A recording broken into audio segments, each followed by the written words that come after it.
Cerca de 3 milhões de brasileiros não têm registro civil? Que sortudos! Este é o Visão Libertária, sua fonte de informações descentralizadas e distribuídas. Esse artigo foi sugerido por impressora do Paulo Guedes, escrito por Marte, revisado e narrado por JJ Liber. Ontem, dia 21 de novembro de 2021, foi realizado o Enem, Exame Nacional do Ensino Marxista.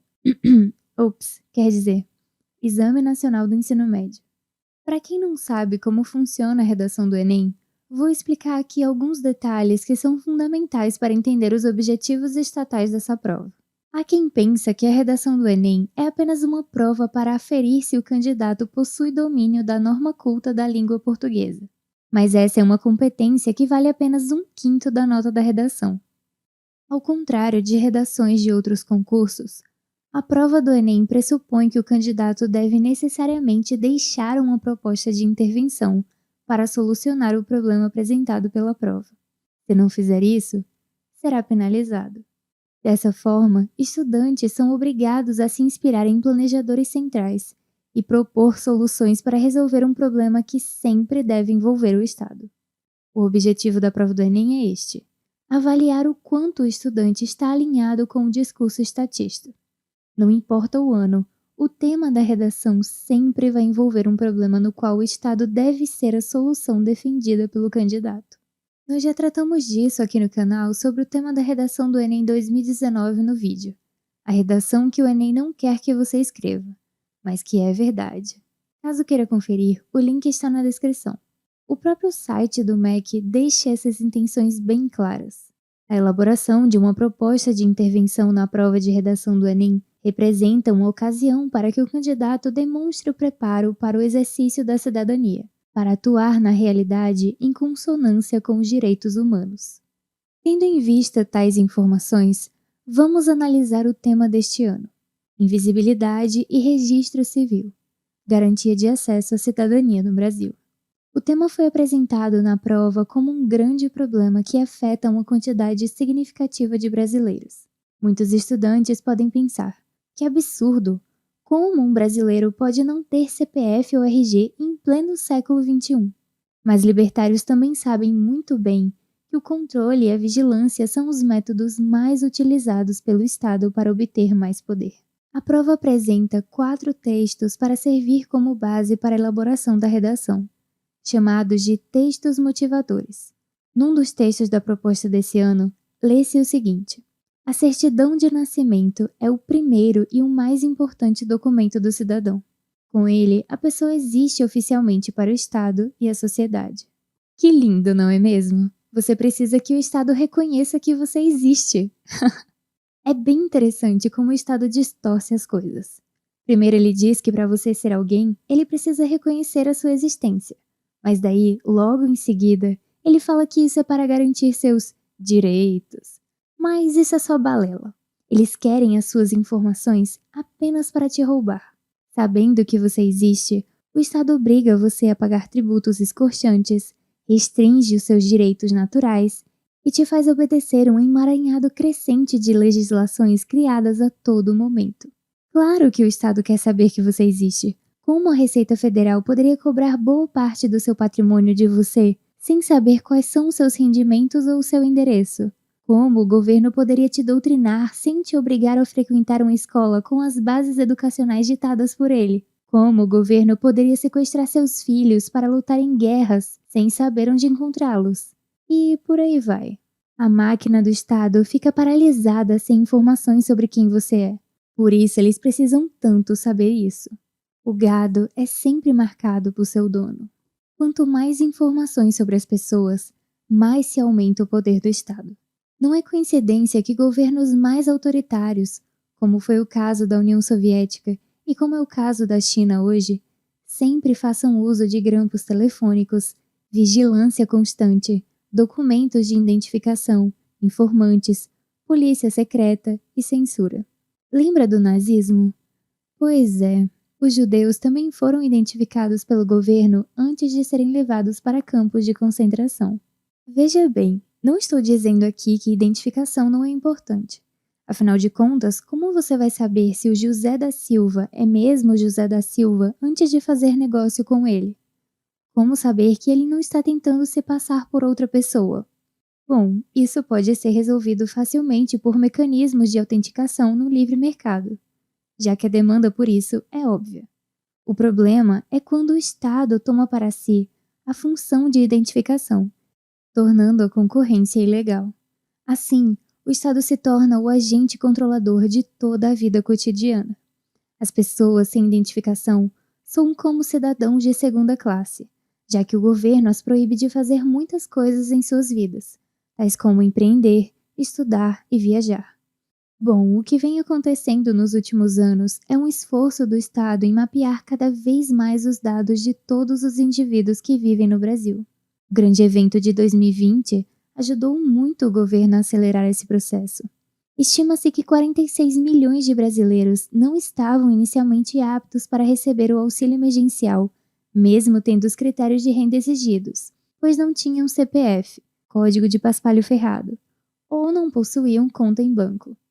A mídia tradicional abordou com extrema preocupação a questão dos milhões de brasileiros não identificados, sem, obviamente, fazer qualquer crítica ao controle que o Estado passaria a ter sobre uma maior quantidade de brasileiros. É importante lembrar que ter todos os brasileiros inscritos no cadastro de pessoas físicas não só permite que pessoas recebam benefícios sociais, com dinheiro roubado delas mesmas, como também permite que o Estado exerça políticas autoritárias sobre elas. Um dos exemplos mais bizarros disso é o projeto de lei das fake news, que originalmente possuía trechos que obrigariam todo usuário de rede social a ter um CPF para continuar a usá-la. Tal ideia tosca foi inclusive defendida por deputados que se classificam publicamente como liberais. Ai ai, esses liberais, sempre eles. Mas talvez a mais sinistra ideia que pode ser viabilizada pela identificação de uma maior quantidade de brasileiros é a CBDC, Central Bank Digital Currency, que em português significa Moeda Digital de Banco Central. Apesar de a CBDC já ter sido explicada com mais detalhes em outros vídeos aqui do canal, faremos aqui uma breve explanação. A maior parte dos países do mundo já percebeu que o atual sistema monetário fiduciário passou a ter um grande rival com o advento do Bitcoin. O Bitcoin é um grande entrave para os governos, pois eles sabem que só conseguem roubar a população de forma eficiente, porque as pessoas usam a moeda emitida pelo governo do país em que elas moram. O imposto inflacionário, que é inevitavelmente aplicado quando o governo emite mais moeda, só pode ser realmente cobrado quando a população continua a usar a moeda do governo. Se a população resolve ignorar aquela moeda, a desvalorização dela causada pelo aumento da oferta não afeta em nada as vidas daqueles que não a usam mais. Além disso, o simples fato de uma população parar de usar a moeda fiduciária de um país também é um fato que geraria mais desvalorização, pois haveria uma diminuição muito forte na demanda por aquela moeda. Isso é explicado com mais detalhes no vídeo aqui do canal. Bitcoin pode levar à hiperinflação? O link está na descrição. A moeda é uma peça extremamente importante para o Estado e é por isso que eles já estão planejando o contra-ataque às criptomoedas. CBDC é apenas um nome genérico dado para as moedas digitais que cada governo pretende utilizar para ajudar a abolir o dinheiro em espécie, ou seja, papel moeda. O que o governo passa a ter com a CBDC é uma vigilância muito maior sobre todas as transações realizadas naquele país, e consequentemente uma diminuição absurda na privacidade. Dessa forma, indivíduos terão mais dificuldade de fugir de impostos ou até de converter sua moeda fiduciária em moeda forte como o Bitcoin. Além disso, uma moeda totalmente digital possibilita, por exemplo, que o governo confisque com muito mais facilidade todo o dinheiro de uma pessoa, de um determinado grupo de pessoas ou até de uma sociedade inteira. E no Brasil, todos sabem que isso já aconteceu no passado. Não é mesmo, Collor? Mesmo que o governo atual não faça isso, um governo futuro terá esse poder e pode recorrer a ele. Se já aconteceu uma vez, por que não pode acontecer de novo?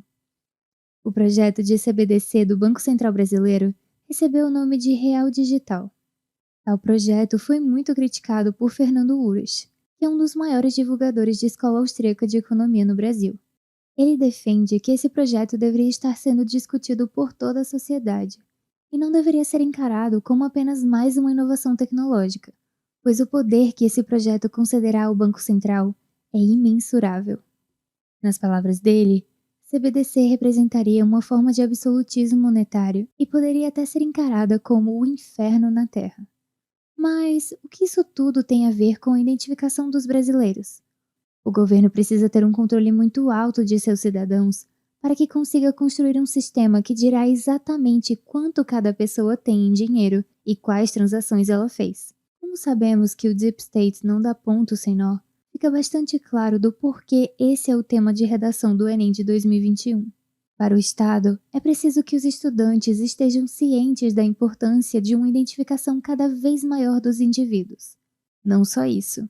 É interessante também que eles lutem e discutam ideias de como melhorar cada vez mais a eficiência do governo em mapear e rastrear cada indivíduo. Como muito bem explicado pelo Marco Batalha no vídeo A Educação Estatal Funciona Perfeitamente, o que vemos no Enem nada mais é do que o exemplo perfeito do objetivo do Estado por meio da educação: promover o controle e submissão dos indivíduos desde cedo. No fim das contas, a massa acaba servindo aos interesses dos políticos. O senso crítico é completamente suprimido para dar lugar à subserviência. Ao contrário do que diz a proposta de redação do Enem, registro civil não é um direito, é uma imposição estatal, uma agressão. Privacidade é que é um direito.